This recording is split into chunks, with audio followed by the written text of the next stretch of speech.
அதாவது effective public speaking நம்ம Chennai synergy கிங்ஸோடது. இந்த மாதிரி ஒரு பார்ட்டிசிபெண்ட்ஸ் இதே மாதிரி எல்லா ஐபிஎஸ்ல இருந்தால் ரொம்ப சிறப்பாக இருக்கும். முதல்ல உங்களுக்கு நீங்களே ஒரு கைத்தட்டை கொடுத்துங்க.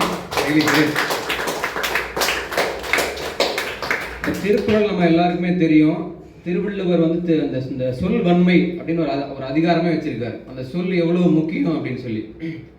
இப்போ நான் ஒன்று சொல்கிறேன், அது என்னன்னு முதல்ல நீங்கள் பாருங்க. 8 லட்சணமே யமனேறும் பரியே, மட்டில் பெரியம்மை வாகனமே, முற்றம் மேற்கூரையில்லா வீடே, குலராமன் தூதுவனே, யாரையடா சொன்னாயது. கேட்க எப்படி இருக்கு? வேற திட்டுறாங்க. வேற சரி, ஓகே. 2-3 பேருக்கு திட்டுறதா தெரிஞ்சிருக்கு. நீங்க என்ன சொல்றீங்க? அப்படியா? கிரேட், பரவாயில்ல.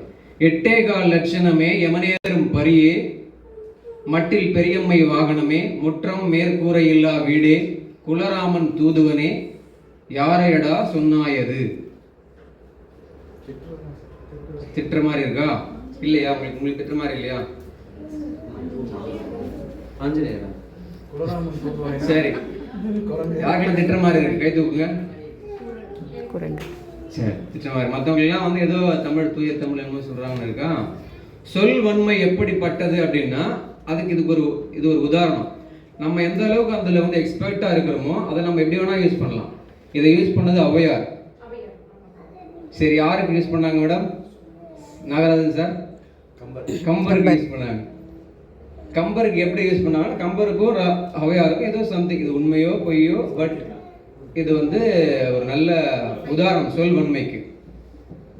8 லட்சணமேனா தமிழ் எழுத்துக்கள் பார்த்துருக்கீங்களா? தமிழ் எழுத்துக்கள் தனியா இருக்கும். ஆ, ஊ, ஏ, அந்த மாதிரி. 8க்கு ஆ, காலுக்கு வா, அவ லட்சணமே. இதெல்லாம் ஒரு முகமா இல்லைன்னு இதெல்லாம் ஒரு மூஞ்சியா அப்படின்னு ஔவையார் கம்பரை பார்த்து திட்டுறாங்க. அடுத்து யமனேறும் பரியே, யமனுக்கு வாகனம் எது? மாடு சொல்லக்கூடாது, எப்படி சொல்லணும்? எரும மாடு அப்படின்னு திட்டுறாங்க. 3வது என்ன? மட்டில் பெரியம்மை வாகனமே அப்படின்னா மூதேவியின் வாகனமே. அது ஏதோ ஒரு வாகனம், மூதேவி இப்படி திட்டாங்க, மூதேவி அப்படின்னு. அடுத்து என்ன? முற்றம் மேற்கூரை இல்லா வீடு. ஒரு வீட்டில் முற்றம் இருக்குமா? ஹால் இருக்கும், மேற்கூரை இருக்கும். ரெண்டுமே இல்லைன்னா எப்படி இருக்கும் அந்த வீடு? குட்டிச்சவரே. சாரி, கம்பரை குட்டிச்சவரே.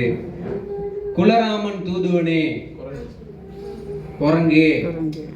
அடுத்து யாரையடா சொன்னாயது அப்படின்னா, இதுக்கு முன்னாடி கம்பர் வந்து அவங்களை டீ போட்டு கூப்பிட்டாராம்.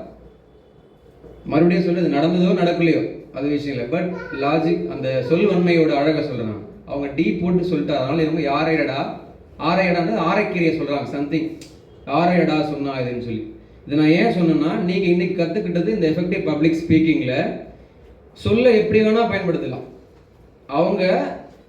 அவங்களோட கம்ஃபர்டபுளுக்கு அப்படி பயன்படுத்திருக்காங்க, யாருக்கும் தெரியாத மாதிரி பயன்படுத்திருக்காங்க. அந்த மாதிரி நீங்க நல்ல விஷயங்களுக்கு பயன்படுத்தி திட்டத்துக்கெல்லாம் இது மாதிரி பயன்படுத்தாதீங்க. ஸோ இதுல இருந்து நீங்க இப்போ சார் சொன்ன மாதிரி அடுத்த லேடர் இருக்கு இல்லைங்களா? இப்போ உங்களுக்கு நிஜமாக சிலருக்கு தோணி இருக்கும், நம்ம அடுத்து இந்த இதை வந்து மேலே கொண்டு போகணும், ட்ரைனர் ஆகணும்னு தோணி இருக்கும். அப்படி விருப்பம் உள்ளவங்க நீங்கள் என்ன பண்ணலாம், அந்த ஜேசி ஃபார்மை ஃபில் பண்ணி கொடுக்கலாம், ஜேசி மெம்பராக ஆகலாம். இதுலேருந்து என்ன கிடைக்க போகுதுன்றது உங்களுக்கு தெரிஞ்சிருக்கும். அடிஷ்னலாக நான் என்ன சொல்கிறேன்னா, இதுலேருந்து நீங்கள் you should be a zone trainer, national trainer, நிறைய ஐடி கம்பெனிக்கு நீங்கள் ட்ரைனிங் எடுக்க போகலாம், உங்களை அவங்க கூப்பிடலாம். You should busy always. So இது என்னோட ஹம்பிள் ரெக்வஸ்ட். பெண்கள் நிறைய பேர் வந்திருக்கீங்க. ஸோ பெண்கள் என்ன பண்ணணும்? இன்னும் மேலே உயரணும். Great ma'am, thank you very much.